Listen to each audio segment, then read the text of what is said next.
example. We have with us the Chief Executive Officer for the Social Security Board, Dr. Leroy Almendarez. Good morning. Good morning, Troy. Good morning, Chief, and good morning, Belize. Yes. Well, you had a meeting of CARICOM member states in the Bahamas. Yes, recently. Yes. What happens, you have the revised treaty at Chagaramas, and so you had, under that you have 5 regimes, and one of them is the free movement of labor. And the free movement of labor, I mentioned that because there is a reciprocal agreement called the CARICOM Agreement on Social Security. It simply means then that if you move from within one of those CARICOM jurisdictions and you come to Belize, you can in fact register, continue to pay your contributions, and your benefits are portable. So it follows you. In other words, there's no gap within your contributions. And so that's one of the things that we look at to strengthen. But the major part of that really was the financial sustainability of Social Security. Because come driving here, I heard you speaking about champions, and I heard the caller saying, we don't feel certain things. You hear about GDP growing and that kind of thing. Social Security has to be looked at from a very economic standpoint and the role that it plays, because a big part of it, really, we talk about social protection, but a big part of it really is in times of need, it's a replacement of income. Right.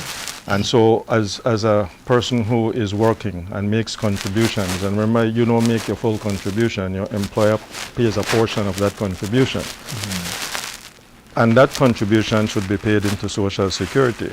When you get sick, 80% and then 60% of your average weekly income is actually paid back to you, and that is why when you go off and you're sick, your employer pays you, but your employer should not be paying you your full salary, because Social Security replaces a portion of that. And so in essence, you still have money in which to take care of yourself, to take care of your family. All right? But across CARICOM, in terms of it, not only its methodology but model, there are cases where, because Social Security is really a function of government, except that we're a statutory body, but we're answered to its contributor, but we answer to, in a sense, to a board, but the minister with responsibility for Social Security is the Minister of Finance. But that responsibility or authority is delegated to the board. Yeah. And so in certain countries, for example in Bermuda, it's totally government run. It's actually a government department. And so therefore, it's out of the consolidated fund that benefits are met. That becomes a real challenge, because what kind of autonomy exists, and in terms of benefits and deciding about what benefits should be added, etc. But across CARICOM, then an actuary doesn't actually get done, because you say actual, because remember, right? Because what you have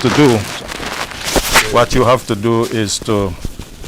You're actually using the funds from the state, right, to offset any kind of shortfall. Any shortfall, and so for us, and I mentioned it the last time I was here, the kind of the options that exist. The last thing you want is to increase the rate of contribution, and the rate of contribution is increasing the amount that you actually pay into the scheme. In Bahamas, for example, under the NIB, the National Insurance Board, they really increased the rate of contribution. As a matter of fact, it's now projected that it will go from 13% to about 20%. Now that requires building a relationship with your people for them to understand there's a need. As a matter of fact, remember, Social Security started in 1981. And in the last 46 years, or in the last 43 years or so, Social Security, I believe the rate of contribution has increased twice. There should be built-in triggers that will tell you there's a need to. Because when you look at climate change and how those things could be affected, the fact that you will have high unemployment at different times. During the pandemic, there was far more payout in terms of benefits payout for sick claims, than and of course there were suspended or deferred contributions because you were unemployed. But that money was still being paid out. Yes, nothing was coming right, in. so those things pose a problem. And the fact that people must also understand the benefits that you get paid are not solely from contributions. In order for us to spread or to stretch or to further project, and I mentioned the last time the point of contribution, point of equilibrium, what that basically means is if the amount of contribution you make, if you pay out all of that, then what next?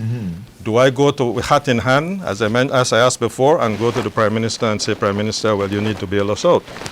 No, you have to keep forecasting, and that's why I was reading the actual report yesterday and looking at our different branches, because you have 3 branches, and I'm mentioning this, and I will tie it back to CARICOM again.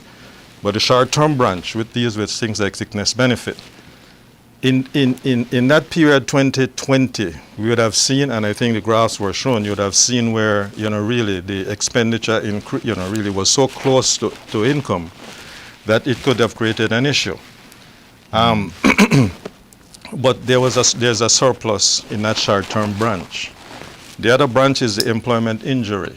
Now, because there was also a surplus in there, because what was happening, you didn't have a lot of injuries, if I should put that way, or illness on the job. And so the demand did not reach that threshold, because in the Act it states clearly, and there was a redistribution. Because if you find out that there's not a lot of demand, because it's demand-driven, demand and supply, demand-driven, and so therefore, if there's not a demand or high demand in the short term or employment injury, there might need to be a reallocation, because demographically, we have a demographic risk. We have an aging population, but also a young population. So you have aging, but when you look at the demographics, if your median age is 25, then it tells you how we are spread out, right? And so if you're not in the workforce but registered, then you're not making a contribution.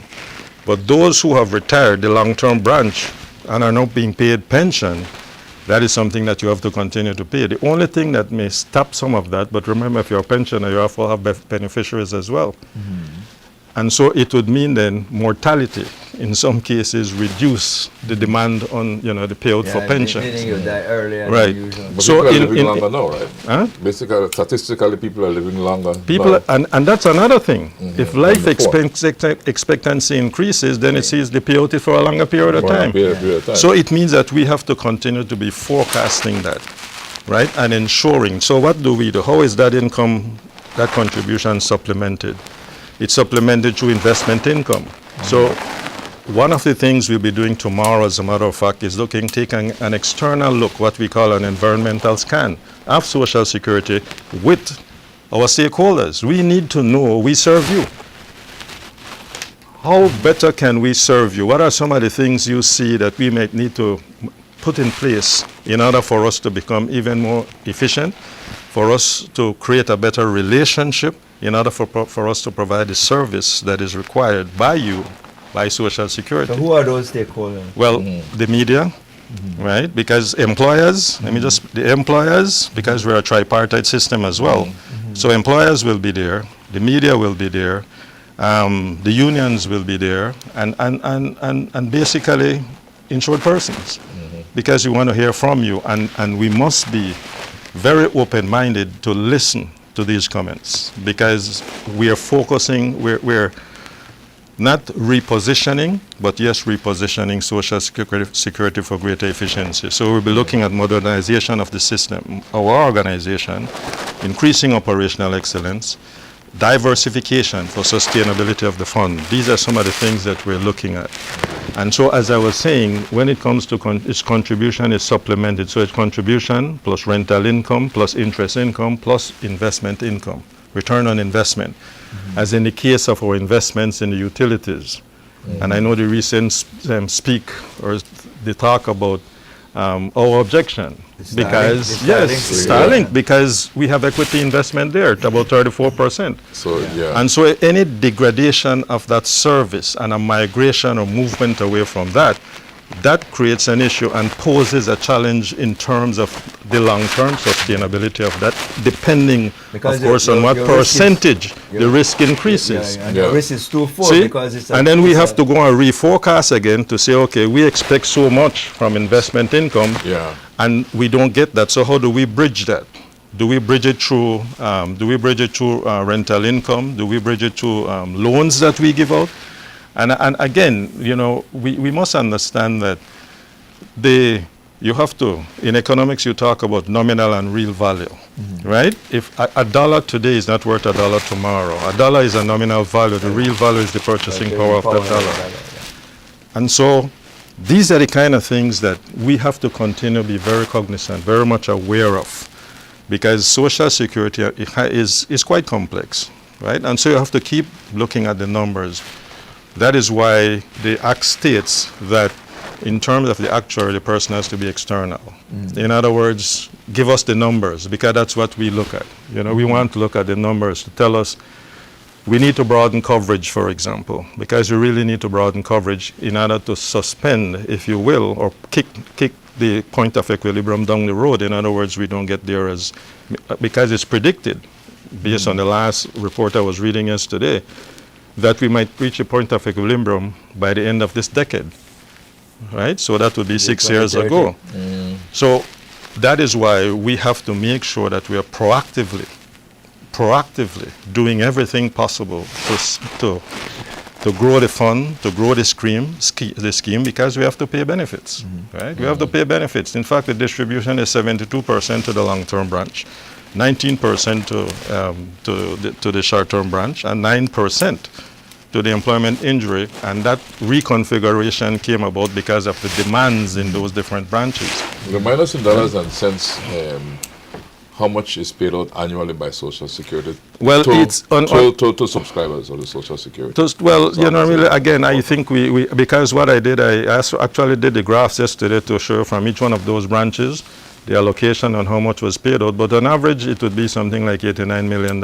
So $89 million is paid out directly to the beneficiaries in those three different branches, with most of it going to the long-term branch for pensioners, because that has increased, right? Yeah. And this is what we look at across CARICOM. We have to tie the economics to Social Security, because if you're investing in utilities which provide services that across the region were challenges, communication, reliability of electricity, that's one of the graphs, long-term branch, expenditure and contribution. So you can see, right, that's a long-term branch. Notice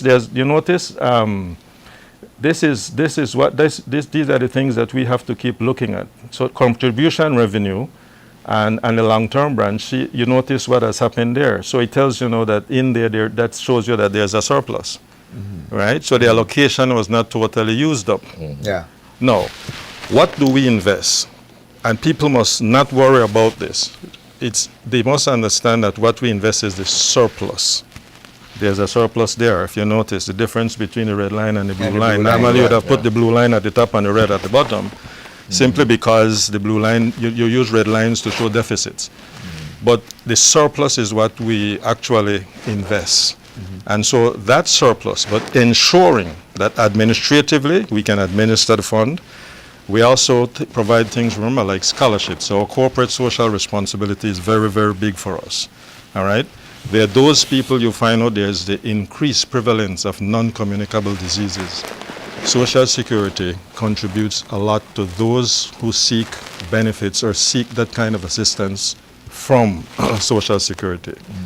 And so these are things that, like I said, we have to take a very good look at our numbers. And so that the graph would have shown you for all three. Now across CARICOM, these are the challenges that they're facing. As a matter of fact, when we discuss it over there, the mention of that point of equilibrium, they don't talk about that.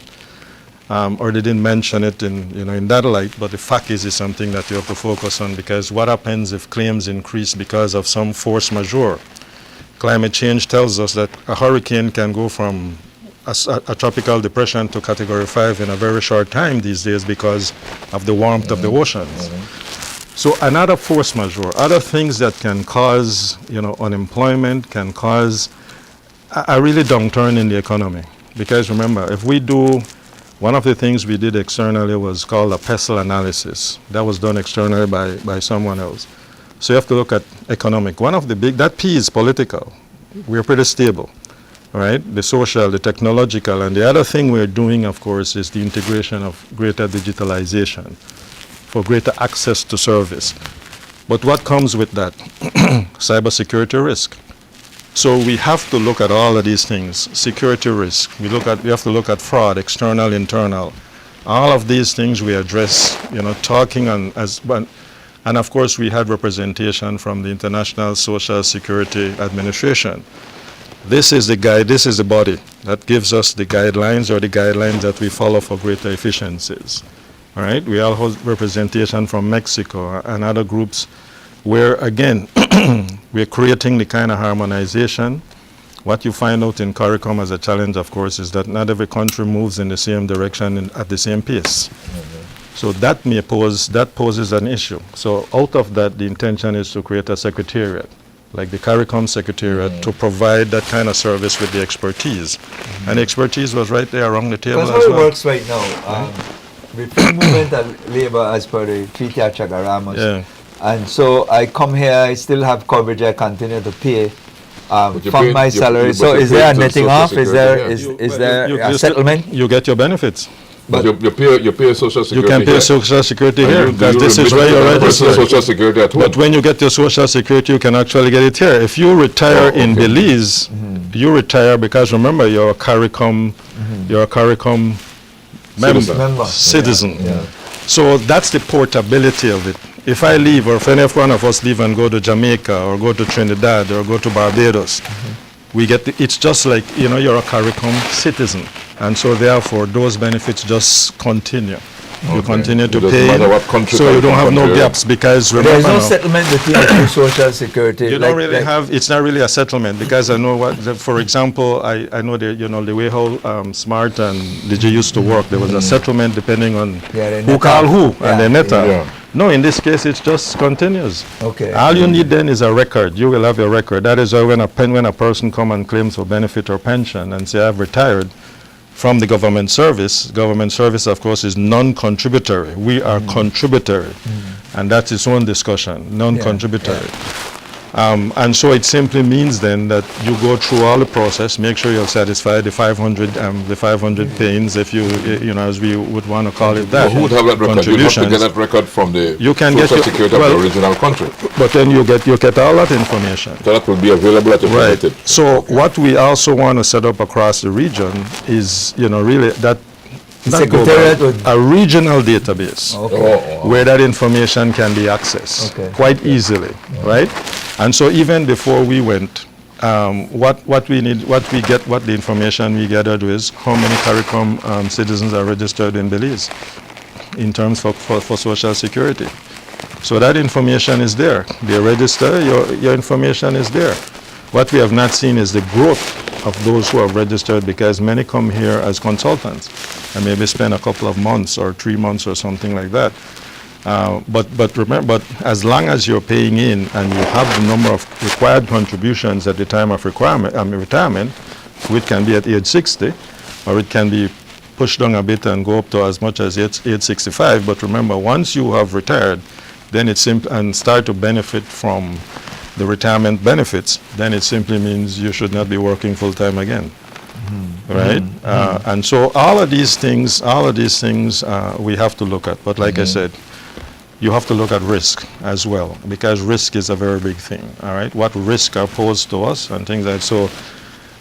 If you look at that graph there, it says % allocation of total revenue for the short-term branch. Yeah. Like I said, 19%, and that's per year, right? It shows you per year, annually. It's 19% now per year of total contributions that's allocated, right? And so one of the things, as I mentioned before, the supplementary by or contribution or added to investment by investment income. For us, the challenge there is, let us say the interest rate, that interest rate is 5%, but inflation is 6%, then actually our returns are negative.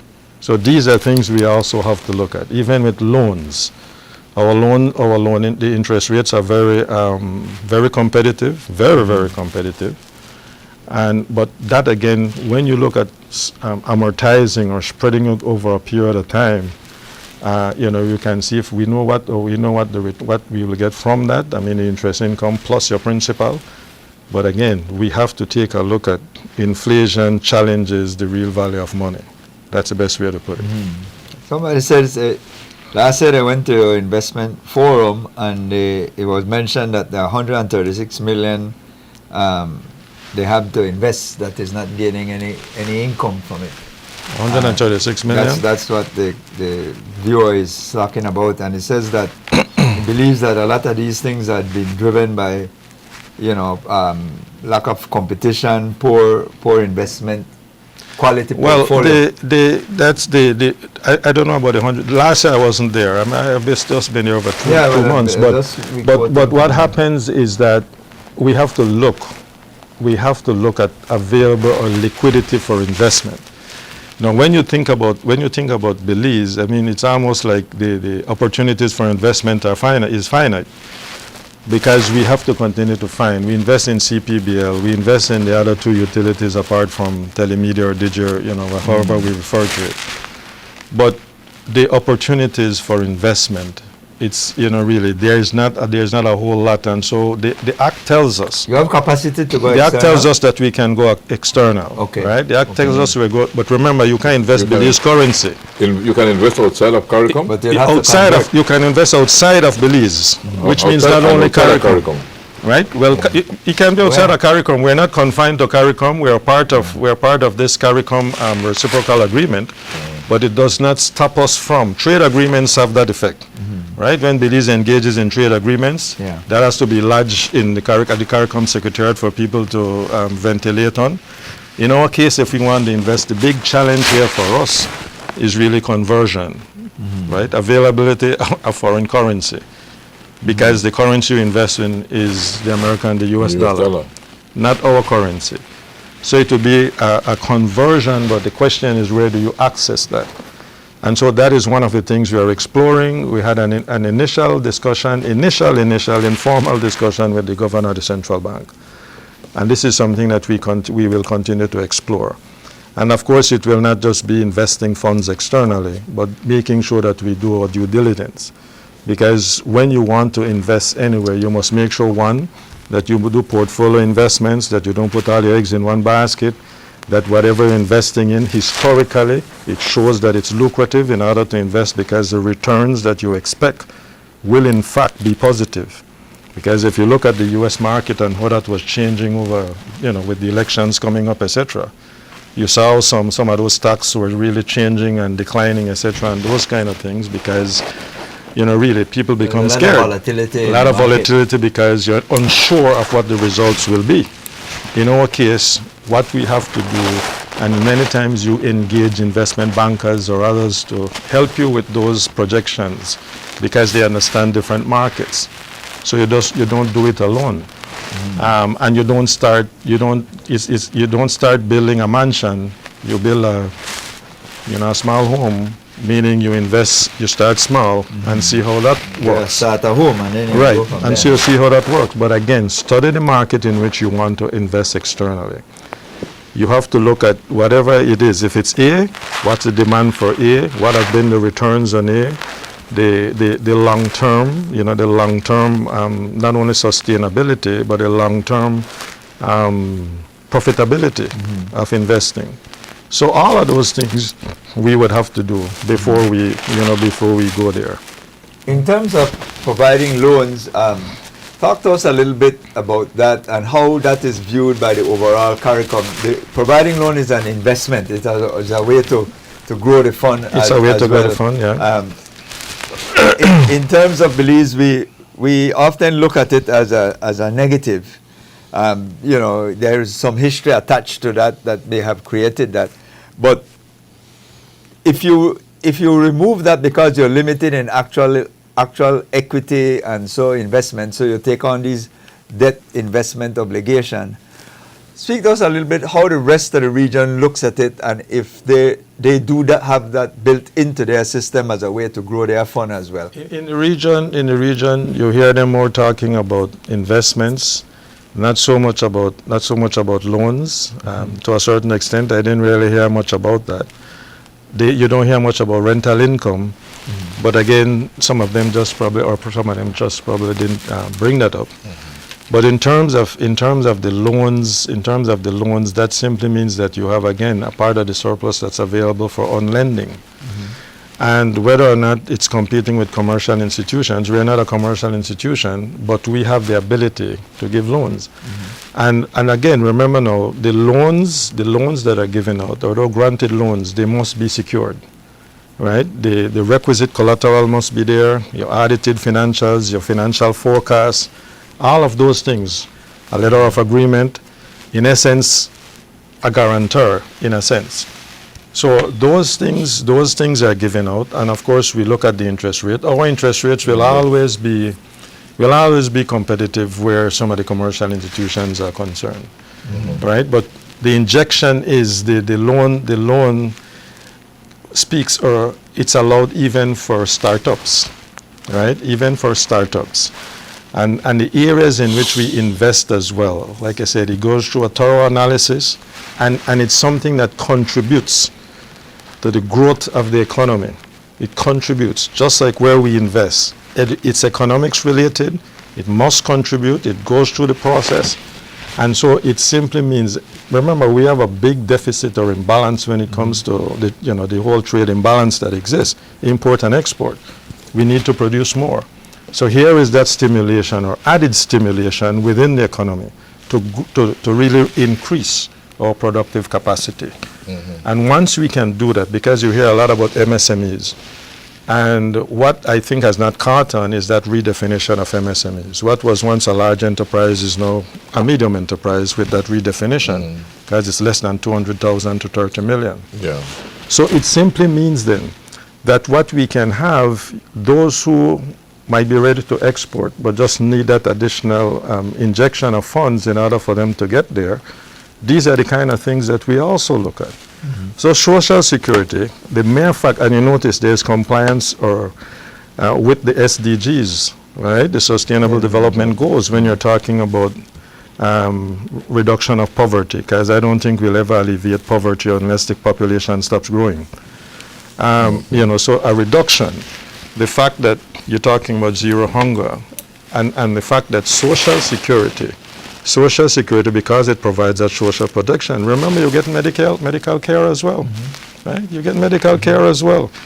And so, in essence, this life expectancy expansion or extension, as we now say, that has to do with a healthy body, right? And so, all of those things are things that we're looking at. All of those things are things that we focus on.